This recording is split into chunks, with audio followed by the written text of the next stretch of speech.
Right. Yeah. It's got a little rain if you need it. So.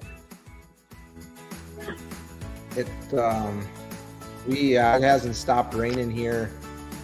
It started last night, and she's been coming down pretty good all day. Wow. And then we had, was it not yesterday, the day before, we got quite a bit of rain too. So well needed, because we haven't had anything since April. I think we had like 7/1000ths of an inch since April. I mean, we've had zero rain down here. Wow. Yeah. My pond in the backyard dropped. I'm looking at the water line from spring, and it's come up probably 2-3 inches, but it's down a good 2 feet. Wow. That's a lot of water. Cool. Wow. Where's it amazing how much evaporates. Yeah. Where does it get its water from? Either my well or I have a sand point that I put in, but just haven't finished hooking it up yet. I think I gotta drive it down just a little bit deeper. But yeah, it's been a work in progress. How have you been? Have you been doing well in the water a bunch? So yeah, I've been doing quite a bit of guiding, quite a bit of fishing. Been spending a little bit of time on the central bodies of water here, or central part of the state, doing some panfish stuff. So that's been nice. You know, a little bit different, but you know, it's been so windy or raining, and it seems like every time you want to go out on Winnebago, it's blown out of the north like 30 miles an hour, and it's not fun. Yeah, we've had a lot of wind too.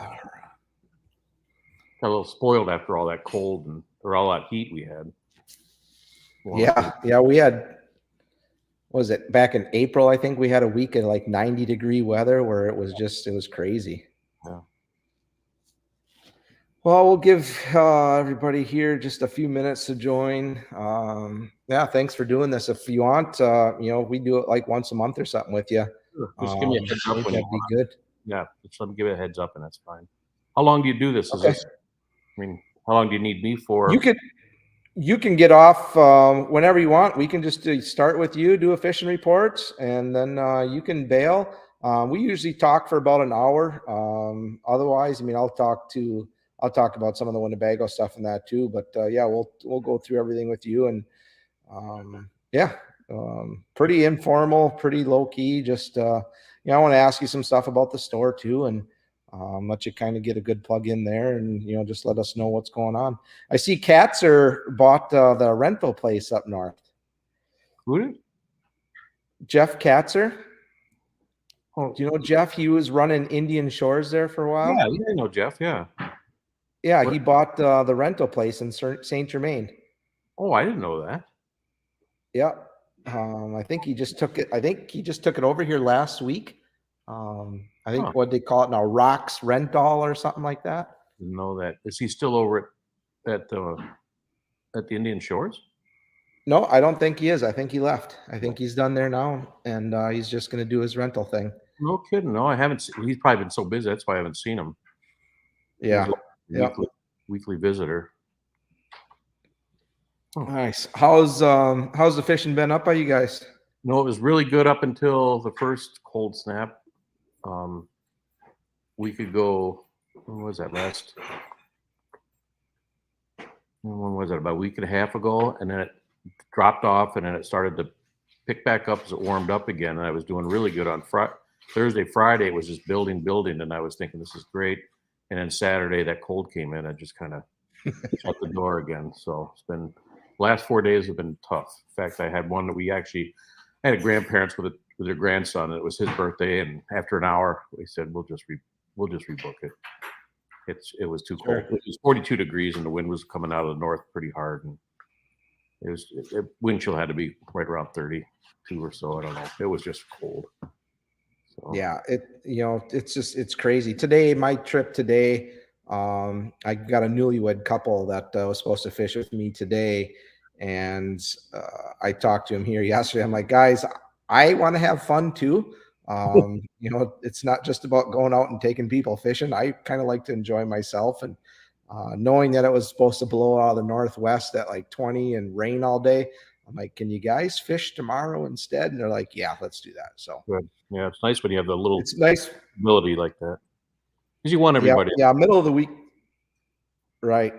Middle of the week is nice. It's usually a little bit more flexible, but weekend days, we can't control the weather. I keep telling people, 40 years old, and I've never been able to figure out how to control the weather yet. I can do everything else, but the weather, I just can't figure out how to control. You're 40? 43, 44. I just turned I'm trying to remember. 44. I'm trying to think of when we first met. Oh How my old goodness. you had to have been then. Probably 19 or 20, I think, is when Had to have I been met 20 you through. Yeah, Mark Gostisha brought me up there. for that Warrior banquet in Fond du Lac. Oh yeah, that's right. The Warrior stuff. Yeah, Yeah. It's the first time I ever met you. yeah, with Dick Stilley. Yeah. Was that in Holy Fond du cow! Lac? Or was that I forget what it was, by the Wolf River somewhere. Boy, I can't remember. No, Winneconne it was. Was it Winneconne? That makes sense. Yeah. Yep, we were in Winneconne because that same night, I got all my decoys stolen out of my duck hunting boat. Oh, geez, really? Oh, Yep. was that a false? Yeah, when we were there for that meeting, I had my duck hunting boat on the back, and I parked across the street, and all my decoys got stolen out of my boat in Winneconne. Whoa. That sucked. Yeah. Especially when you're 19 or 20. That'd be a while to get that back. Yep. Well, just the other day, I had a trip. I pulled into the Fin and Feather, parked my boat, went to use the bathroom, and my planer boards are on a board carrying like a rack that goes into my track system. And that was on the track. And I parked the boat, went into the outhouse. How long does it take a piss? Like 3 minutes, and came back out, backed my boat down into the water. My clients and everything came. They were over at Lang's Landing, which is just around the corner there. So we went to go meet them, and we went out to go fishing, and we were jigging, so I didn't even think much of it. But then when we went to go troll, I'm like, wait a minute, where are my planer boards? And somebody took my planer boards while I was in the outhouse, right in the boat landing. So Jeez. if anybody sees 6 planer boards with my name on them and a machined aluminum rack that's holding all 6 of them, let me know. Oh, it's terrible. I've been fortunate. Well, can get stolen. So I think it's 8 o'clock, so I'll let you go. Yeah, we can get started. I'll introduce you. Thanks everybody for tuning in. We've got Kurt Justice from Kurt's Island Sports Shop in Minocqua, Wisconsin, up in the Northwoods. Kurt has been, we were just talking, been a friend of mine. I've known him for, over half my life now. And he's got a heck of a business and a heck of a shop up in northern Wisconsin. Not only does he have the sports shop, but he's a fishing guide up there as well. And one of the things I want to start doing is kind of bringing some of these good shops and friends from around the state on a weekly basis to kind of just give some insight of what's happening around their area, kind of share a little bit about what they got going on at their sports shop. So if you are traveling about, you guys can stop in and feel comfortable talking to some of these guys. And, Kurt's one of the good ones. You go up to a shop and his staff is usually pretty knowledgeable. I know there's probably a few guides there working, and they'll definitely put you on some fish and good bait. I know part of obviously the sales stuff that we do, Kurt does a lot of business with us and really supports what we got going on. So we try and support him as much as we can as well. So thanks for being with us, Kurt. And I guess I'll let you have the mic. What's going on up in Minocqua area? Oh, my pleasure. And thanks for having me, Troy. Well, we've had a cold snap. Sounds like you may have had one down there too. We had some really good fishing going on prior to that amazing hot streak of weather that we had that shot those water temperatures. It was crazy. We had ice May 3rd on the lake still. And then all of a sudden, by the end of May, we were looking at temperatures they were starting to crest 70 degrees, and early June we actually had some that hit 80, which is unusual for us. Some of the spawns were out of whack in different places. We had seems like the smallmouth came in early. Some of the crappies probably never even spawned. I think their prime temperature range hit and went before they could even get in to make good beds. But we had a lot of good crappie fishing as far as pre-spawn stuff. And our weed growth was off. We didn't have good weeds until just a few weeks ago, which I'm kind of surprised with all the heat and all the sunlight we had. But so we were waiting for that hot weed walleye bite. That's one of my favorites. And finally started showing up a couple weeks ago, and it was great. We had some really good catches going on. A lot of guys were switching already from minnows to leeches, half crawlers, that type of thing. And then a week ago, we had first of the cold snaps, and we just slammed the door on us for a few days.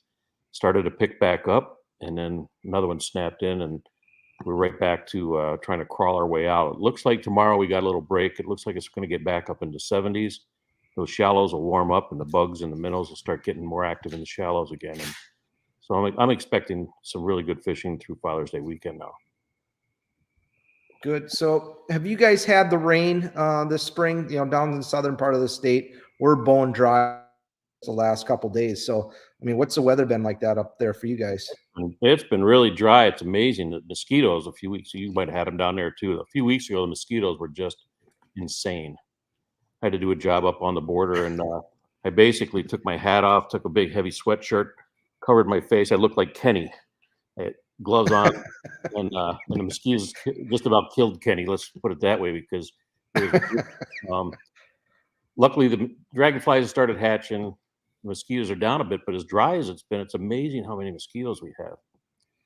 But it's been real dry, and we haven't really had a lot of rain. We've been getting a little bit today, just a sprinkling, hardly enough to really stay wet for very long. So we could sure use some rain. That's one thing we could use. I'd rather it happened overnight when we're not fishing, make it easier for my client than for the customers. But it's so as full as our lakes have been because of that big snow we had in April. I don't know if you had it down there by you guys. We had at 16 inches one day in April, and really filled up the lakes, and our reservoirs, our flowages were full. But now they're starting to recede a little bit, and it'd be nice for us to get a couple good 2-3 rains coming in here soon if we could. It's up to Mother Nature, I guess. Yeah. You know, that's one thing we were talking about earlier, is that as a fishing guide, we still haven't been able to figure out how to control the weather. When we do that, then we'll be really, really good. Yeah. You know, people don't realize how much water evaporates. You know, everybody thinks that, oh, you just got a lake and the lakes just stay at a certain level. Well, you know, since I put my pond in, I really see how much water evaporates just from my pond. And even some of the lakes over here in Washera County, you know, back when I had a place on Coosa Lake, I was probably 2008, 2009. We got out of that area because we couldn't even get our boats on the lakes anymore. You know, the water was like 6-8 feet down, and it was pointless to have lake property because you couldn't use the lake because the water was so low. And of course, the year after, you know, we get rid of it, water starts coming back into these lakes, and then within like 2-3 years, not only did it come up that, you know, 6 feet that it was low, but it was up another 6 feet from there. And up until like last year, you know, some of our lakes were still 3-4 feet high. You know, and they're still, you know, a good 2 to 3 feet high on some of these waters too. So, but it's receding really fast. And then the other thing with central Wisconsin is once they turn on the irrigation pumps and these farmers start sucking water, it's like somebody flushes the toilet because all the water in our lakes just goes right down to nothing. Wow. Yeah, we don't have that up here without the agriculture. That's one thing we don't have to worry about. Amazing. That's nice. Yeah. So talking about weeds, yeah, I know you're a pretty big muskie guy, and you know, you love to fish the walleyes. If a guys were going to go up there right now and target, you know, one of those two species, where would guys start to look? And I guess the other question is too, you know, up on the Minocqua chain, they've had the walleyes closed there for how many years now? Well, it's been 8 years, so if you wanna talk about that, since I'm part of the group that started that whole thing, I can fill you in pretty good. I don't know how much time you wanna waste. You can give me one of these, Troy, Oh, on or we're yeah, not no, on this the is awesome, awesome information for yeah, sure. we saw that, you know, we started a Walleyes for Tomorrow chapter probably good 10 years or so ago. Most of the guys are up from Matchwish Waters, but those of us down in this area, I live in Arborvita, and one of the guys was in Minocqua. We were talking about issues, and we said, one of the issues we're seeing is, and it's playing out in some other bodies of water, but we were seeing big walleyes, but we weren't seeing year classes coming up. And so we got the state and the tribe together and said, hey, we got a problem. State was already kind of knew something was up because they had reduced the size limit on bass, trying to help balance things out between the two predator species, but didn't seem to really be making a difference. Thinking that maybe the bass were the problem, and I don't really think that's what it was. So we got the state and the tribe together. Tribe actually said, "Yeah, you're right. There's not enough walleyes left for us to spear," and we came up with a 10-year plan, 5 years of no harvest, and then 5 years of limited harvest to see if we could get the population, which was below one fish per acre, up to at least three, and see natural reproduction again. Our group, we augmented rock reefs with the money we've raised, and we, with the help of that Governor Walker's initiative with the extended growth walleyes that they were stocking, alternate years between Lake Tomahawk and Minocqua, we did see the population come back pretty good. I mean, it's almost impossible. I don't know if you've been up in a while, Troy, to just do some bluegill fishing through the ice, but it's almost impossible not to catch a walleye when you're fishing for And something there's else. giant walleyes around, It's a, giants. and I personally stay off the chain. I kind of, my feeling is, let's let them be. We want them to reproduce. Don't target them. If I do get a few requests to guide out there, if I find walleyes, I tell my clients we're moving. I just don't want to beat them up. So anyway, after 5 years, we helped Glyphwick net fish and do a census with them, and they found that our population was up over three per acre. But the odd thing was that good lakes, usually when you see them spawning, you'll see 3 to 4, 3 to 5 males per female. Unfortunately, we were seeing 4 females for every male. Uh, And in September, when they would go to shock looking for young of the year, they couldn't find any. So then in October, they'd stock the extended growth, which are 6 to 8 inches. So we kept the zero bag limit moratorium on for another 5 years. It'll come up in 2025 now. And we've also been finding out that the last 2 years that, the last 4 years actually, that the fish coming out of the hatchery were almost all females. And can't point any fingers because nobody knows why. One theory is that maybe there's something coming out of the black rubber liners that are put in these ponds after all that money was put into the hatchery system. Well, I'll go back a bit. They actually found about 30 walleyes one day as they were stocking Minocqua coming off the truck, and they took all 30 back and did a necropsy, which is like a autopsy, but on a fish, and all 30 were females. The next year, they took 100 out of Woodruff here by Minocqua, 50 out of Lac de Flambeau, and 100 out of Spooner. So 250 samples, 250 females. So something's wrong. Yeah, there's just not enough boys to make everything happen the way it should. So as a control, the last 2 years, we put a walleye wagon. I've been operating with the rest of the guys already here on Minocqua.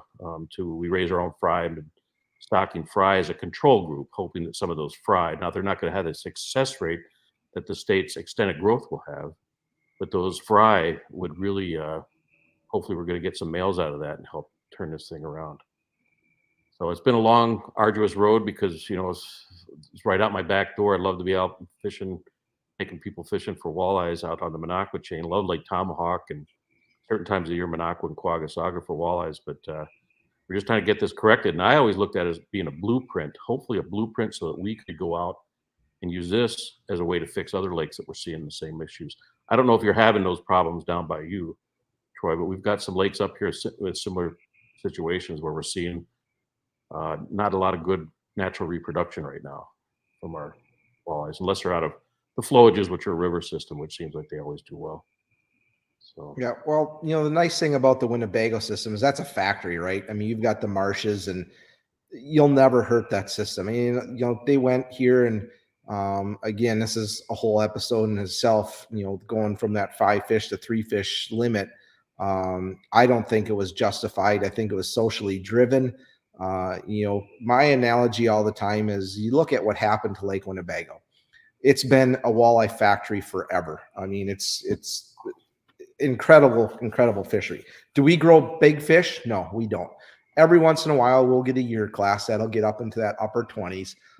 But we just don't have that water, that deep, cold water to grow those big, giant fish like that. And it'll be debated, well past my lifetime. But we ran out of shad. The shad just pretty much disappeared, which was one of their main forage bases in our system, and they are just gone. So we've got lake flies that the sturgeon and everything are eating on, which is a huge factor. The whole biosystem of this lake depends on those lake flies. Then we had lake, or the trout perch, and then our shiners, and then obviously year young sheephead, white bass, perch, bluegill, crappie, and our perch numbers are unbelievable. I mean, they're approaching record highs. Our bluegills and our crappies are making a huge comeback.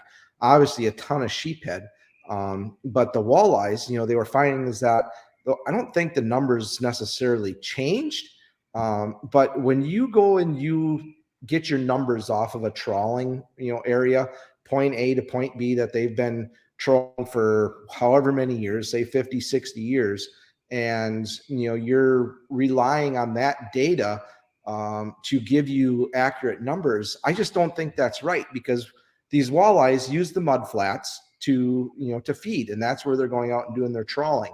But when you take away the food from that area, the fish are not going to be there anymore. They have moved. As a guide, we're out there every day. I've noticed that transition over the last 7 to 10 years.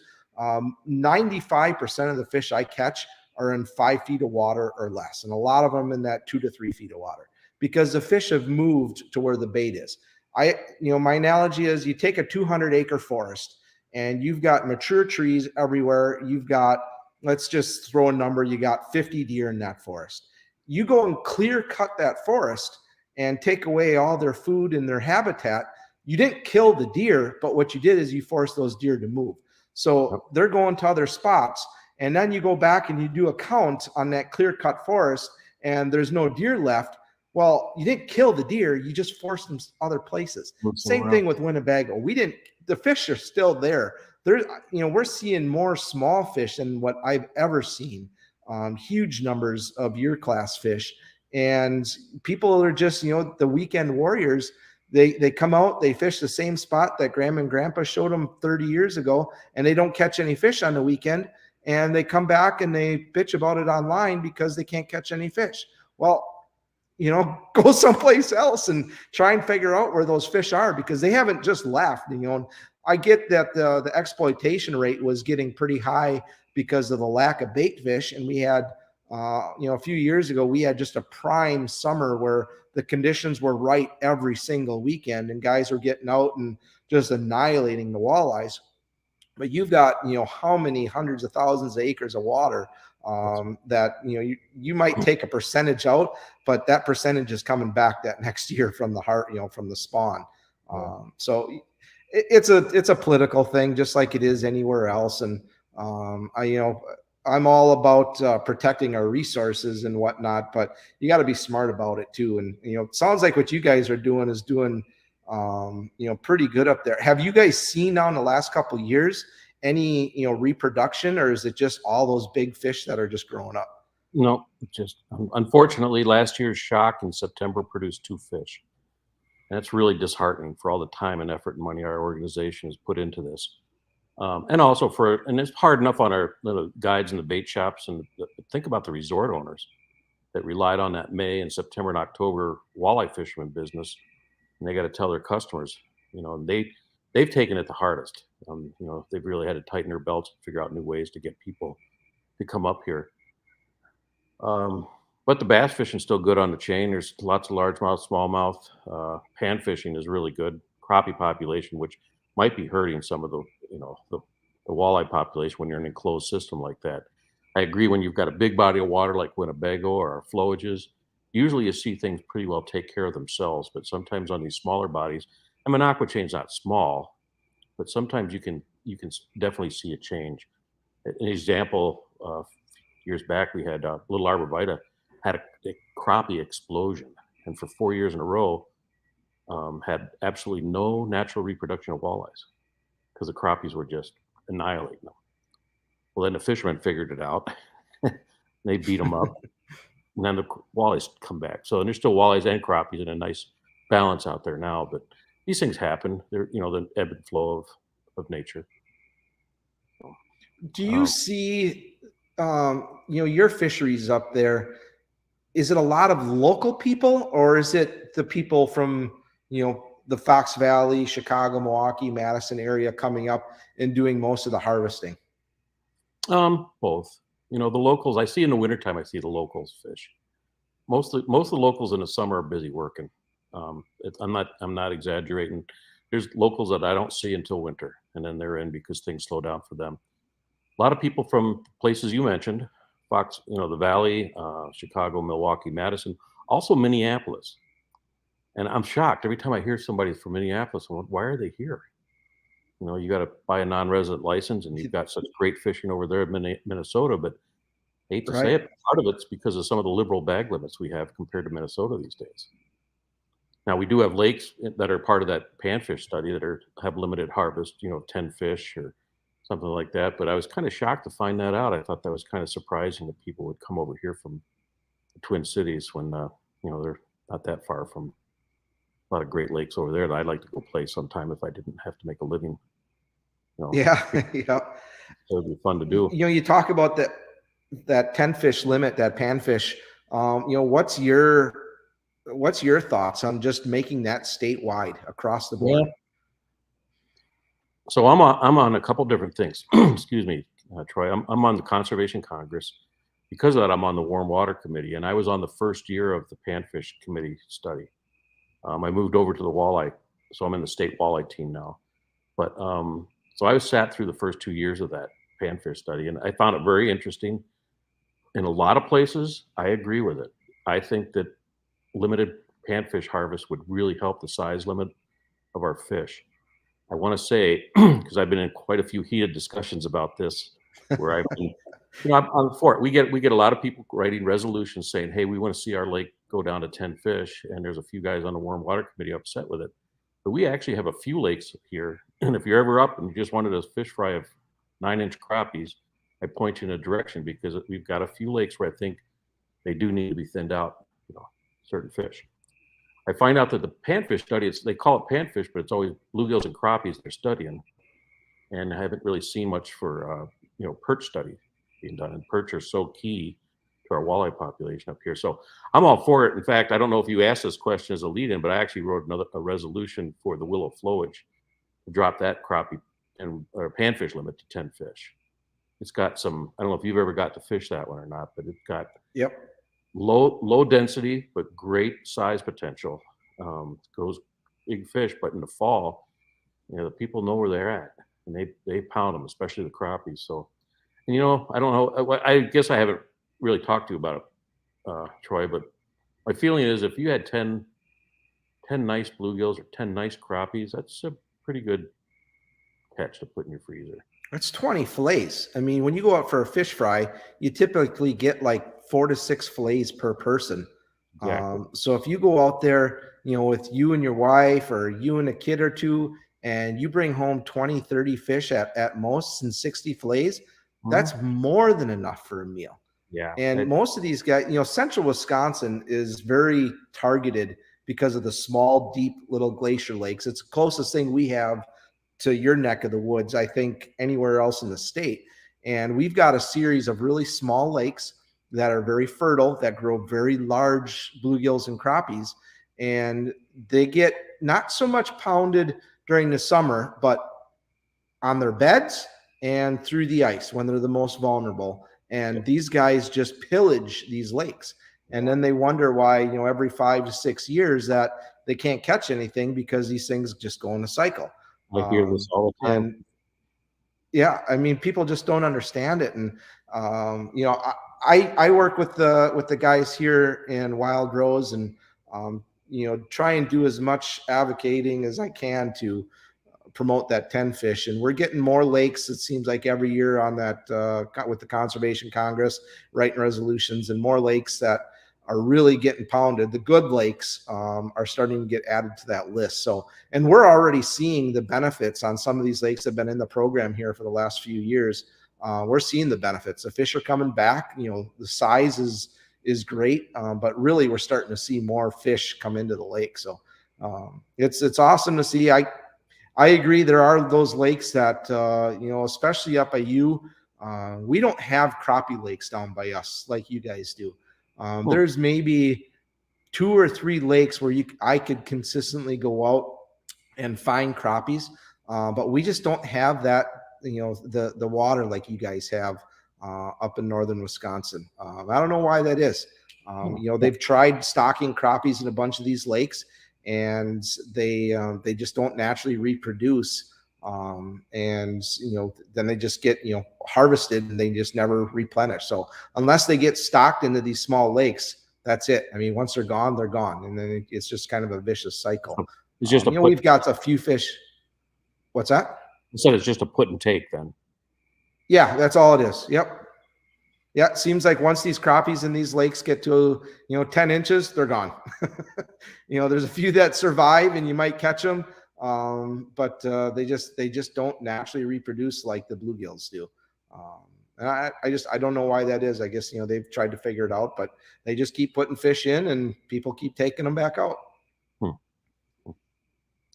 They're pretty vulnerable, especially bedded crappies. They're so vulnerable. And truthfully, any more suspended crappies in the winter. I mean, with the electronics we have now, some of that stuff coming out, it's hard for those crappies to have a place to hide, Yeah. Except for when they bury up into the weeds, where you can't spot them so easy. But yeah, we need to just really, the whole idea with limits is so everybody gets some. Everybody has an opportunity, and think about it. Like you said, I'd rather go out and have 20 good days of pan fishing, because there's plenty of fish and we can let them go, take a few to eat, than have one really ridiculously great day and have 19 days going, what happened to all the fish? Yeah, it's, I don't know about you, but it sounds like you're the same. I have a personal limit in my boat of 10 crappies, 10 inches minimum. And then the real big ones go back. And then I just don't think that, everybody enjoy. I feel God put these things on earth for us to enjoy, but at the same time for everybody to enjoy it. So we all have to share and make sure that we have good fishing for generations to come. So yeah, 100%. Just a few guys can wreck it for everybody. And you see that all too often in these small, little remote areas. Somebody finds a spot and they tell 3 of their buddies, and those 3 guys are on the lake day in, day out, catching limits 3 times a day. And these lakes only hold so many fish. They're not, they don't replenish when you wake up the next morning. There's not new ones there. It takes, 10-inch bluegills is 10 years old for the most part. So just remember that. So going back to, I guess the question is, if guys are looking to go out and do some muskie fishing or some walleye fishing right now, what are they looking for? Well, if we're looking for muskies, I tell you right now that the bite was going pretty good.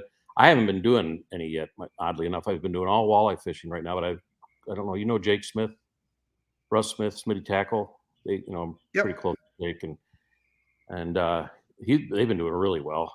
Small bucktails. Their Wizard, which used to be the Rizzo Wiz before Tony Rizzo passed, and he and his dad are making those spinner bucktails again, if you want to call a bucktail with a tube on the end. And their topwater baits. Topwater's was hot when it was hot. This cold snap we've had kind of slowed things down. I've had some guys grumble in the last few days, I'm sorry, that the fish just haven't been moving, and the few fish that have been getting caught are smaller right now. But once this water starts to warm back up, I was telling you earlier, I think that maybe it was before the show started, that we had water temperatures touch 80 degrees up here, and a lot of lakes were 75. This morning I had 63. So once it starts to climb back up again, you're going to see that topwater bite really take off, and good bucktail and spinnerbait bites too. So you don't have to fish deep. You know, it's kind of the stuff that people like to do is fish the edges, weed edges, shallow stuff. Right now, anywhere from 4 to 10 feet of water, finding cabbage. And actually, that's where I've been finding my walleyes too. Getting a good weedless jig, like a Jack's weedless or an invasive or invasion jig, something weedless that you can work through the thick stuff and tip it with a large leech or half a crawler. Or minnows are doing good, except we're getting to that point where the fatheads are starting to go through a spawn, so they're getting a little dark and don't seem to work as well as they are when they're brighter. But just keep working those wind-blown weed edges. That's been dynamite for me up until, like I say, the cold snap. It's kind of slowed things down. Since they imposed or I guess took off the trolling regulations, do many guys troll up there anymore, or are they starting to? I see people trolling. It's funny because back years ago, it used to be the Willow and the Rainbow because of river systems. You could troll 3 lines and nowhere else unless you row trolled or and that was it. I see them trolling. I don't know if I'm seeing a lot of troll. You know, you're allowed 1 line per person, not more than 3 per boat. I'm not sure I'm seeing very many people that are trolling like they are serious trolling. I don't know how to say it. I don't want to step on anybody's toes, but not. I see guys just kind of trolling around, type of thing. Mm-hmm. So I'm not seeing a ton of trolling. They do quite a bit of trolling on Trout Lake, which is deep, probably close to your Green Lake that you guys got down your way. But Yep.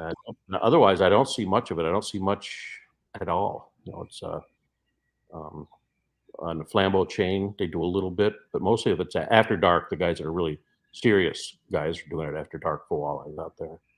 But yeah, we're not seeing much. So one of my favorite ways to fish, and I remember getting yelled at. We used to stay up at what's the place on Big Saint Germain? Rivers or campground, Linans? Linans campground, yeah. Yeah. So we used to go up there when I was, in high school, and I didn't know at that time, really didn't know that you couldn't troll. And what I always thought was trolling was, putting planer boards out and trolling, but trolling was using them out and motoring around. And what I used to do all the time is get on those weed edges with crawler harnesses or just spinner rigs and just troll along the weed edges. And man, we catch muskie, pike, walleyes, crappies, catch everything doing that. And I got in trouble one day. One of the wardens or somebody must have seen me doing that, called me in, and they came up and gave me a lesson on what trolling is. And needless to say, I never did it after that. But boy, now that the trolling is lifted, I could see that being a very deadly tactic on those weeds up by you guys. I haven't done it. I've never really got into that, so I've never really worked at it. But a few guys I do know that do it have done really well, like I said, doing exactly what you're talking about, trolling harnesses along the outside weed edges, and especially on some of those bigger waters like Big Saint, Flambeau Chain. They've done really well doing that. I just have to find a day off to go play with it. I don't want to play on somebody else's dime, so practice. I should sure. Say. We do it a ton here on Winnebago, Poigan. That's how the NWT was won down here this year's, just cane poles, Kurt. We use like 14, 16-foot cane poles with a 16-foot lead and a small spinner, and just literally go right over the top. Or if you need to get it just a little bit below along the edges, put a split shot on and just troll real slow right through those weeds or right on tops of those weeds. And you'd be surprised on how hard those walleyes come out of the weeds and eat those baits. Those cane poles we're using, they load up so much, but you need that because they hit so hard that you'd swear 50-inch muskie's coming out of the water, and it's just like 16-inch walleye. One of these days, so see how you do that. That sounds fun. Oh, just come on out. Yeah. Cool. Yeah, a bunch of guys do it around here. It's a fun tactic. I know I want to get up north and go try it because I see how deadly it is here. But just like you and I, when we're out on the water every day, it's hard to get away and go take a vacation or go do something when we're supposed to be out fishing. Anything happening at the store? Do you guys got any sales going on? What do you got for live bait? Yeah, I got to tell. Some things, like a lot of I'm a rule player, So I was pretty excited when I got a word from our friend Trevor. You know, Trev, Big Trev. Oh He yeah. says he sent me word that we're gonna have 20% off on all Elliott and 2B rods this starting tomorrow for 5 days. It's a map holiday Nice. that the manufacturer's giving us, allowing us to do. And I'm pretty excited because I've been using the 2B rods myself for jig fishing. I really like them. Just Have you you know, played around with the series, or are you I concentrating got more them on in the the store. Genesis? I got them in the store, so I haven't tried them yet. But I like the price point. I like that idea, and I like the feel of them. I just haven't put them out. I just haven't taken them out in the boat with me yet. And I'm going to and tell you something, Kurt. I mean, I've got all three, the Elliott's, the 2B Genesis, and the 2B series rods. yeah, And even myself, when we're out in the boat, if I got good anglers, I'll let them pick up an Elliott. But otherwise, here's a series rod. Use that. But even myself, I love the series and the Genesis rods. They feel nice. They're very sensitive. Great actions. So for guys that want to get into something super nice at basically what, $130 for a series. yeah. It's a phenomenal rod, and you take 20% off of that, it's probably going to get you under $100. So Yeah, so definitely go in and take a look at those you rods. can put that right up against a lot of other people's $200 rods any day, just from the feel of it. Yep. I'm very impressed with it.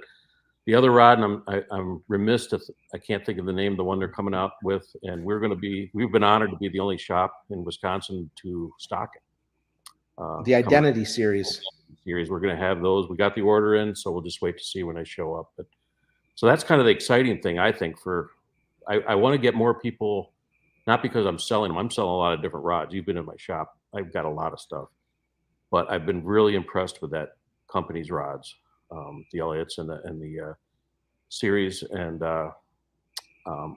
Genesis. I mean, and now the series. And so I really want to see more people get their hands on them and get them out to try and get the word out a little bit more. I know there's some people out there talking about it, but I think a lot of times you just have to get that in your hand and get that feel for yourself.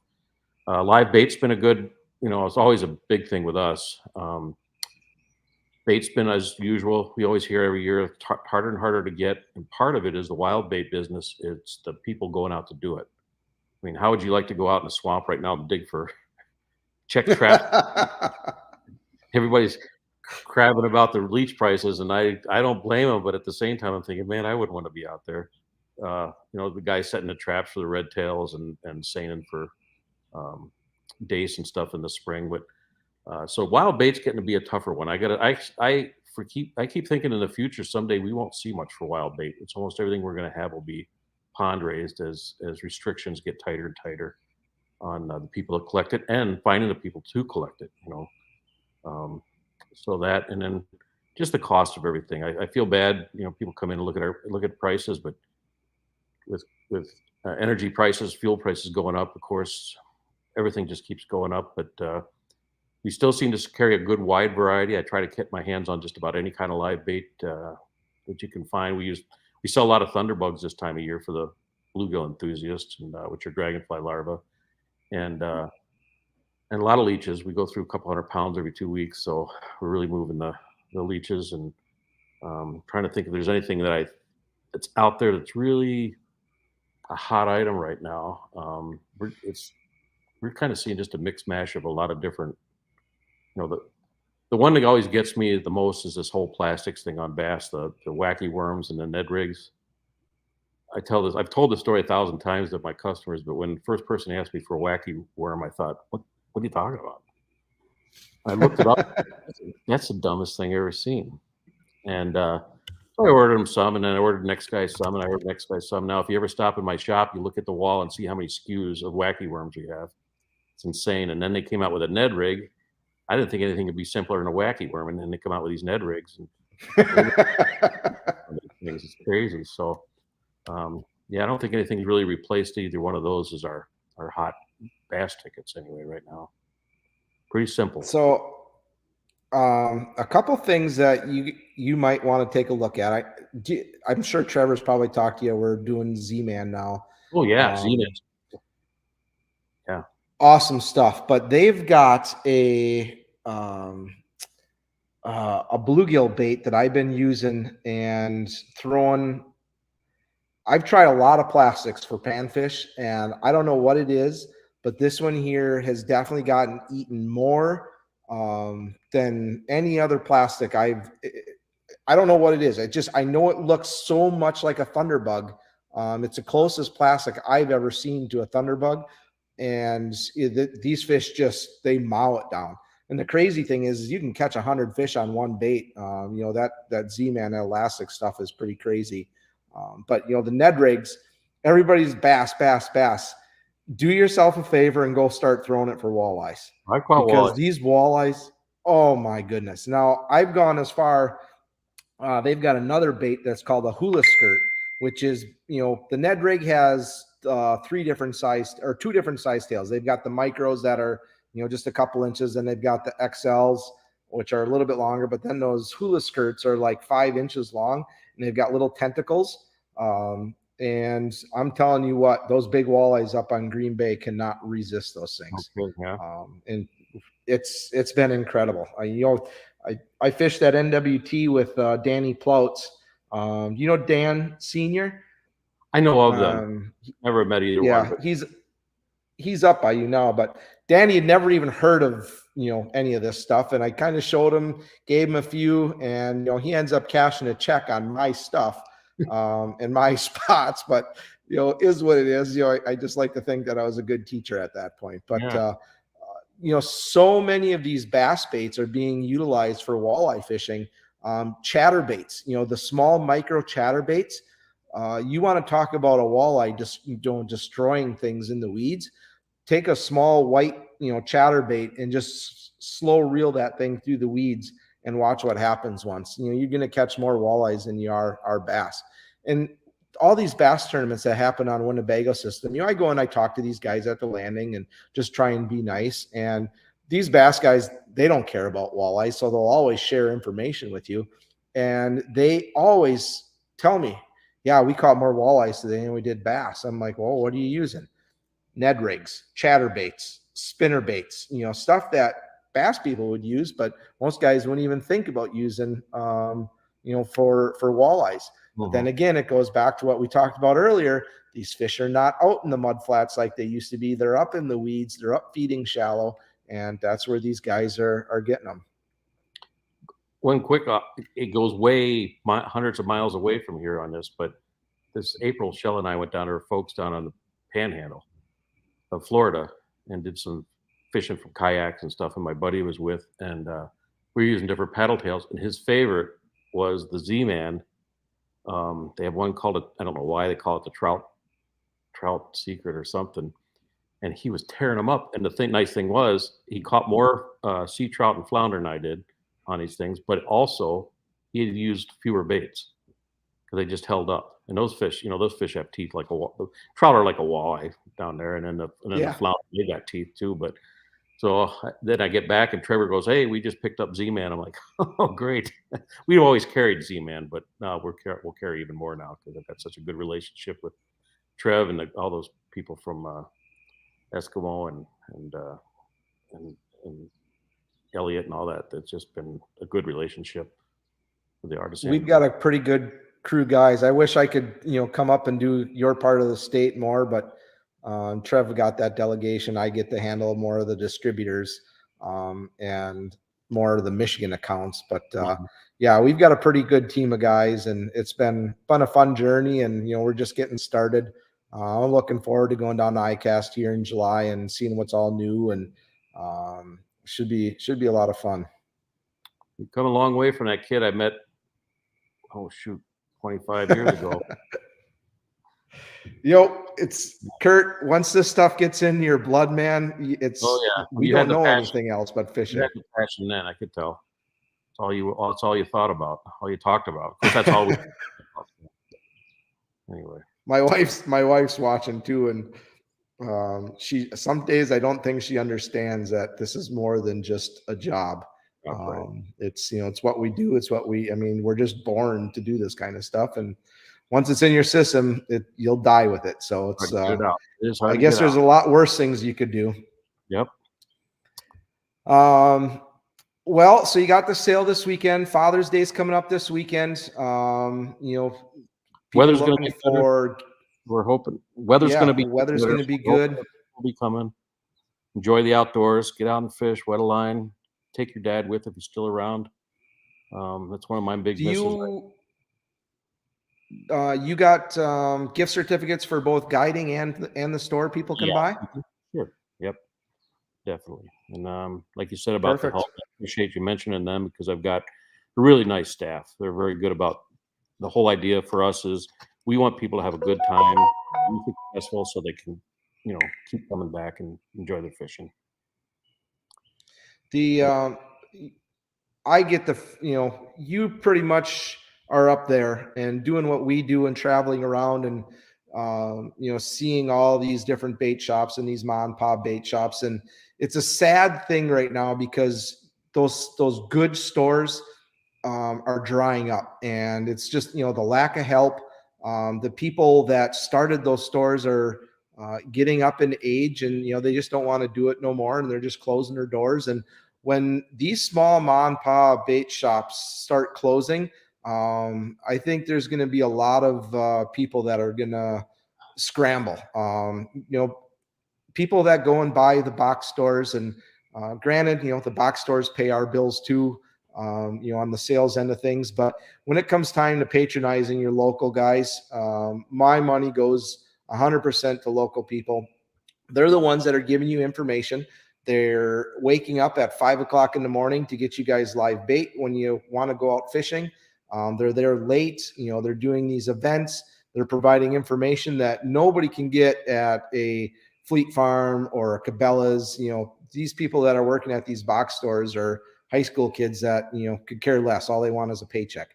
The guys, up at your store, they're passionate just like you and I, and they're the next generation of people that can carry on the tradition. And we need more of that. That we're losing so much of that, not just in Wisconsin but across the whole country. All these small independent shops are going away, and when they're gone, where are people going to get their bait? Where are they going to get the information?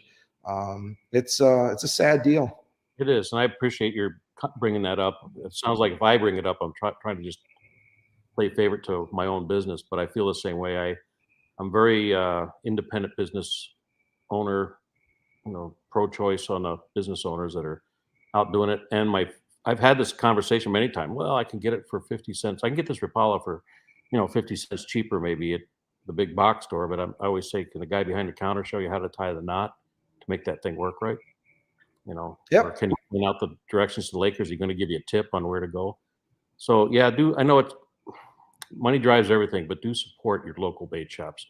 I get along with just about every bait shop up here, the Muskie shop and the girls up at Northern Highland. We all work together to help each other out and try to help our customers out because we just want everybody to have a good, enjoyable time. So when they get out and take on the sport of fishing, they enjoy it so much they keep coming back and coming back and coming back. That's what we want.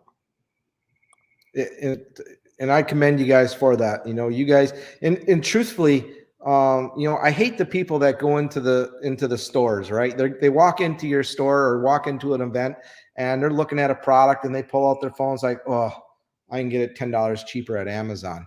Well, you can get it right now for, $10 more. What's $10 in today's world? I mean, that's a candy bar, for cripe's sakes.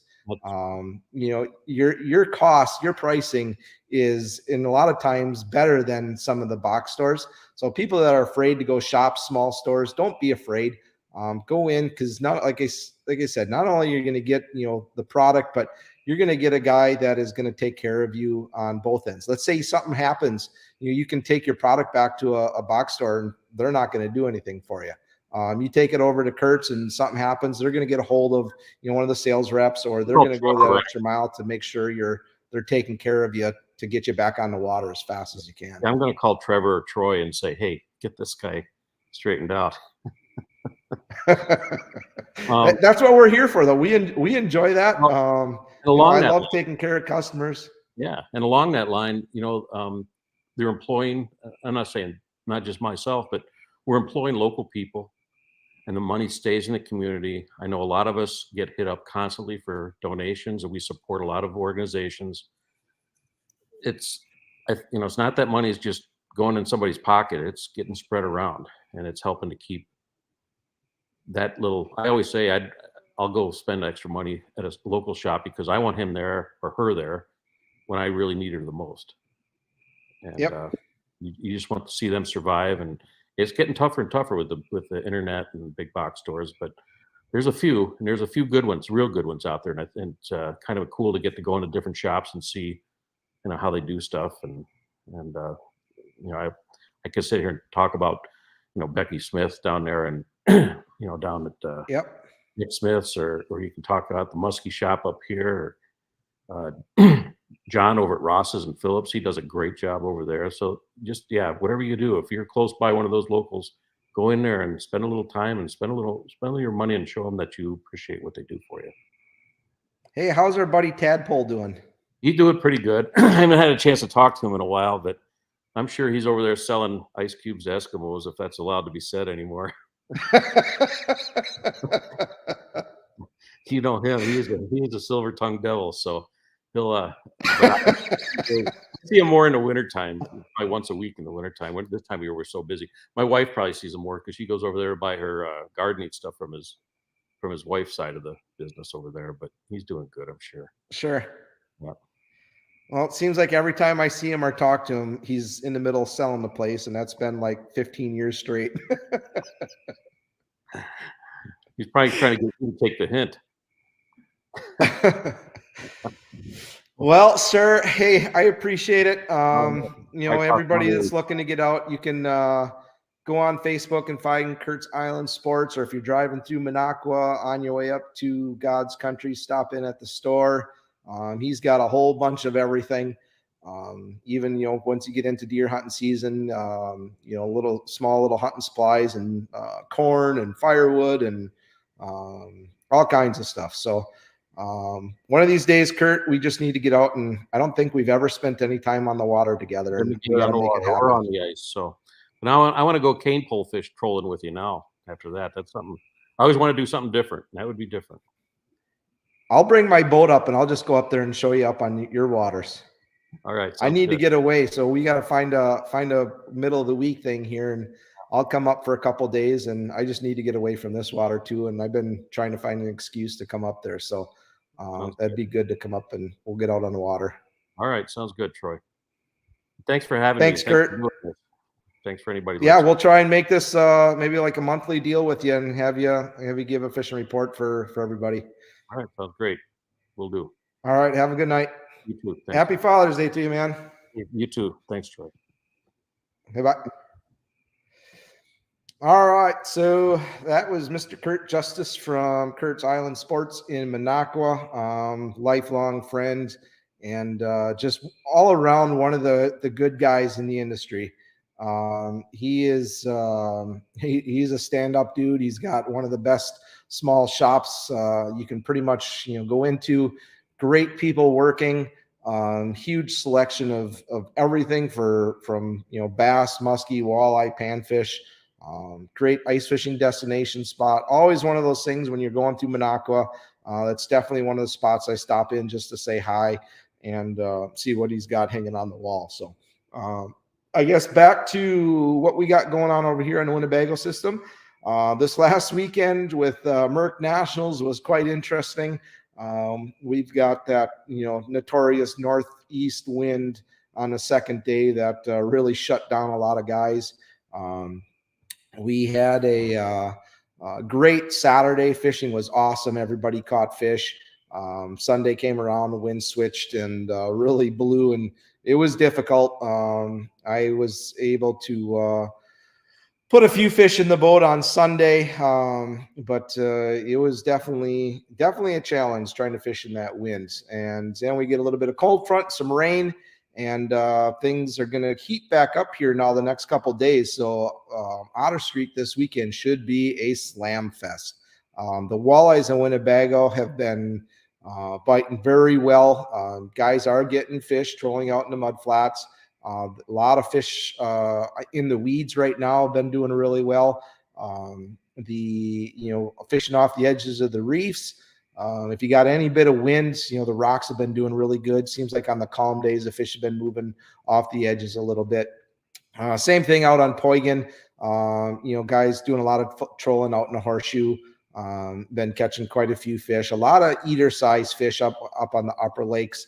And, pretty much every trip we've been out there, we've caught, a couple really big pike, in those upper 30-inch range. So that's been pretty exciting. Last time we were out, I'm pretty certain we had a couple monsters on. I've never had treble hooks break on crankbaits, and 2 fish we had on that took boards just screaming. We were seeing a lot of big fish on side imaging, and my guess is they were pike or muskie.